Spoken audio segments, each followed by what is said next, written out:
first things first, I hate this shirt. Like, I really hate this shirt. You know when you buy something on sale and you're like, oh, it's on sale, let me get it? Yeah, this is what happened with this shirt.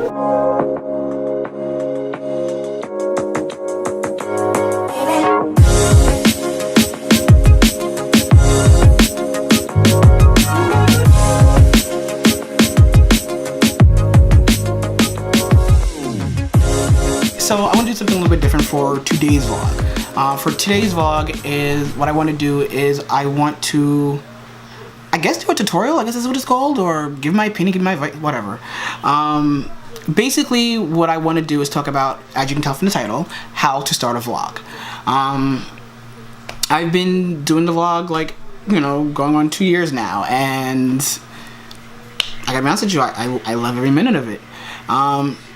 Well, let me be real. I don't love every minute of it. There's some times, and you guys have seen it on camera, I've had meltdowns and stressed the heck out, but you know, it is what it is. But what I want to do is I want to always try my best to do what I didn't get for someone else. I literally just was like, yeah, I want to do a vlog. Like, how I got into vlogging was, I was home the first couple months recovering from my transplant, and I accidentally discovered Casey Neistat. I had never heard of him, like, never, not one, I had no idea who he was.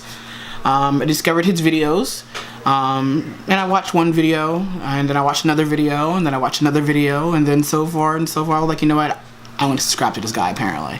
And then I watched all of his recent videos and went back and watched his past videos. I became addicted, I became a fan. And then, you know, one day while watching his vlog, I was like, you know what, I can do that too. And, you know, I went online and, you know, like, well, you know, what is a vlog? And, you know, that's on there. So, and a video like this is on there too, like how to start a vlog. And there's more and more of them now. But I felt like that I was always getting the fake version of how to start a vlog, like not the real deal version of how to start a vlog. So I'm going to attempt to make a real deal version on how to start a vlog. So first thing you need, obviously, you need some kind of camera. When I first started my vlog, my very first episode was filmed on this. My MacBook Air, like, for real, like, my very first video was filmed on that. I sat in my room, I put the computer on the table, and I used a front-facing camera. That video is crappy as heck. But it's my first vlog, my first video. It was my step number 5, which I'll get to in a minute. And then I transitioned to my phone. I started recording with my phone. And you know, that was all and well great, and that worked for a while. Then eventually I brought, you know, the big camera, which I'm shooting on now, my Canon camera. And then I wanted something that was almost as good as this, but a little more compact, especially since I was going on a trip. So then I brought this. I brought my little Sony camera.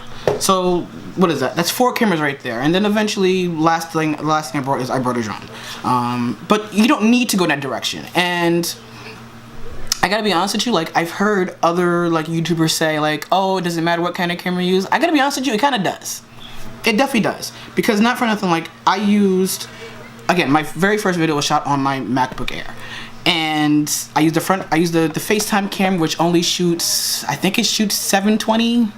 It's not even like the best 720 at that. It's like kind of crappy. So the video doesn't look as clear, as crisp. So it matters, but it doesn't matter. Basically what I say do is to use the best camera that your pocket can afford. At the time I had the computer, so I was like, you know what? I'll use the computer. I mean, I quickly got the phone because I was getting a new phone anyway. So then I started filming on my phone.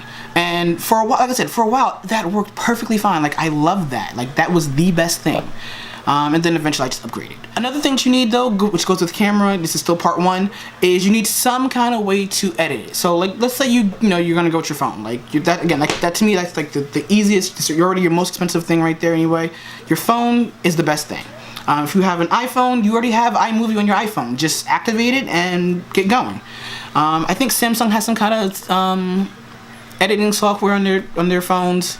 I don't know. I don't have one anymore, so I don't know. I also wrote a list of some apps that you can download. They're in the App Store and the Play Store. There's the one that I was using originally before I switched over to iTunes was what is it called? Photoshop Editor. It's $1.99. I paid for it. It kind of gives you like almost like a Adobe Premiere kind of vibe. Not really though, but it kind of gives you that. It's really good. It's inexpensive. Of course, like I said, I used iMovie, switched over to that. There's something called Splice. It's by GoPro. That's free. And then again, like I think now most smartphones also have editing software on them. Like I know you can definitely make some kind of video with it. Facebook has an editing thing. But I mean, again, you have to post it to Facebook, but it's there. And then Google Photos has, I've been playing with it a little while. They do have like an editor built into their program. Think about that. Number 2 is you need patience. Like, I gotta be honest with you, this is not gonna be easy. So, get ready to saddle up and dig in because it's not easy. Like, it looks like it's easy just like, from like the viewer's point of view, but trust me, it is not easy. It is very time consuming. You have to have patience. And depending on your content, it can take you anywhere between 45 minutes if you're really good at that to like 3 or 4 hours to edit a video.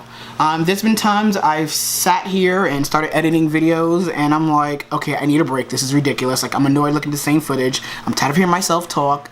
I'm tired of trying to line up, the voice to where I want the audio to kick in or cut out. Like, it's annoying sometimes.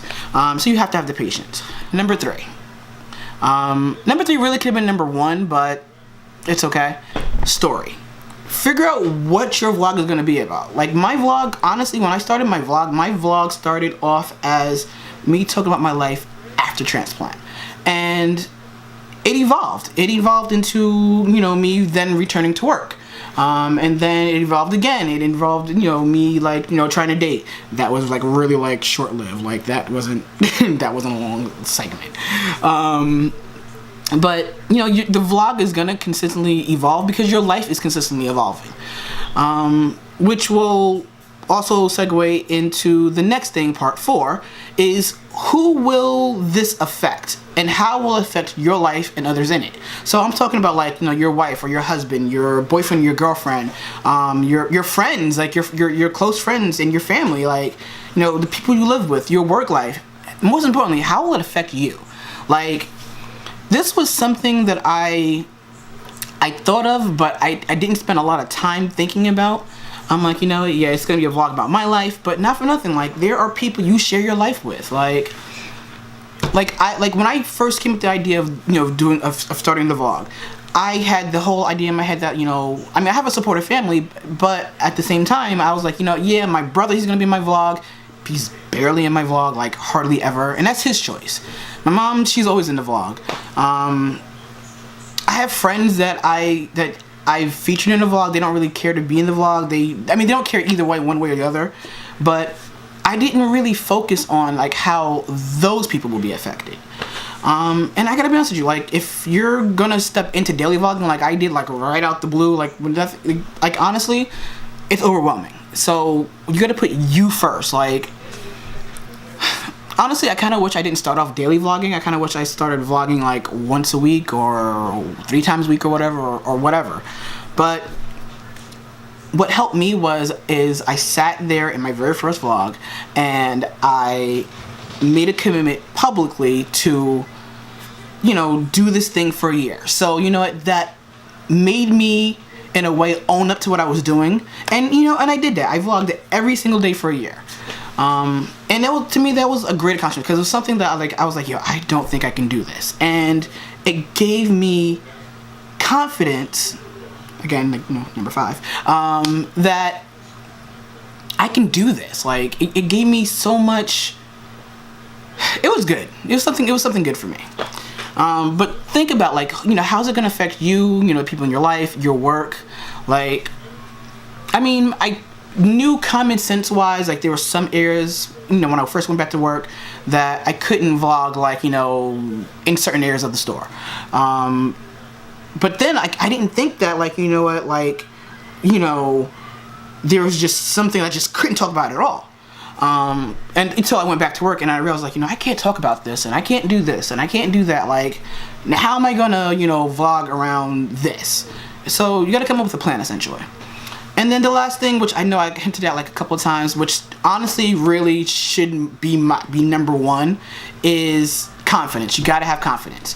Especially like if you do a vlog like I do, where it's, your vlog is like, your setting is everything. Like right now my setting is my kitchen right now.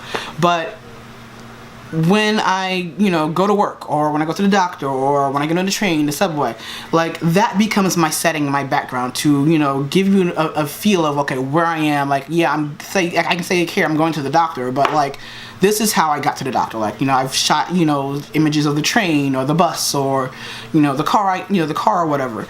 And you gotta be confident in that, especially if you're vlogging, in public, especially if you're talking to the camera when you're by yourself in public. Like, I'm telling you, the weird stares that I've gotten, yeah, people look at you weird. Especially when I use the big camera, because it's like this big thing on a stick, and it has like this furry thing on top. It's like, it's a conversation starter. And I'm not I believe I'm not social. My friends say I'm social, but I don't think I am. And you gotta be confident, because people are gonna come up to you no matter what you're doing, and they're gonna ask you like, hey, like, what are you doing? Like, what's this for? Especially here in New York. Like, I live in a city where people generally don't care, but they also do care. They kind of want to be nosy and see what's going on. So that's something you gotta be consistent with. Another thing too is to hit the upload button. Like, once you've figured out steps 1 through 4, hit that upload button. Like, just put your best work out there. Like, whether it's whoever the biggest vlogger is right now to like the worst vlogger is right now. Like, you got to start somewhere. Be confident in your work and just put it out there. Put it out there, and maybe not put it out there for your audience. Put it out there for yourself. Like I said, like when I made the commitment to vlog every day for a year, I was like, oh crap. I mean, I honestly, like, don't get me wrong, I wanted someone to watch it, but at the same time, I was like, what, I don't care if someone watches it or not, because for me, it's me. This is for me. Like, I wanted to, see if I can do this thing, and here I am, a year and a half, almost 2 years later, like, I'm still doing it. And my personal thing, like my bonus, which should sit on top of everyone's list, be 100% yourself. Truly be amazing. Be you. Like, don't try to, like I said, like, I love Casey Neistat. Like, he's my favorite YouTuber right now. I'm falling in love with a couple other YouTubers, but right now he's my favorite YouTuber. He's always been my favorite YouTuber. And I'm like, you know what? Like, I know that he has his thing, his way of telling the story. I have my own way. And my way may not be the best way, but it's my way. It's authentically 110% me. So, be yourself. If you're funny, because I'm not funny. I don't think I'm funny. If you're funny, be funny. If you're goofy, be goofy. Like, because not for nothing, like, that's how you're also going to, build and maintain your audience. Like, just be 100% you. Because not for nothing, at the end of the day, no matter what you do for a vlog, no matter if you're skydiving or you're driving fast, fancy cars or you're exploring the Swiss Alps or whatever, I said at the end of the day, the audience is falling in love with you and your personality. And I mean, if you're being some fake person and then all of a sudden you want to, change that and switch it up and be your actual self, the audience is not going to respond well. And that's it. Those are my tips, my hints, what I feel like would make, it's how to start a vlog. Basically, be yourself and be amazing.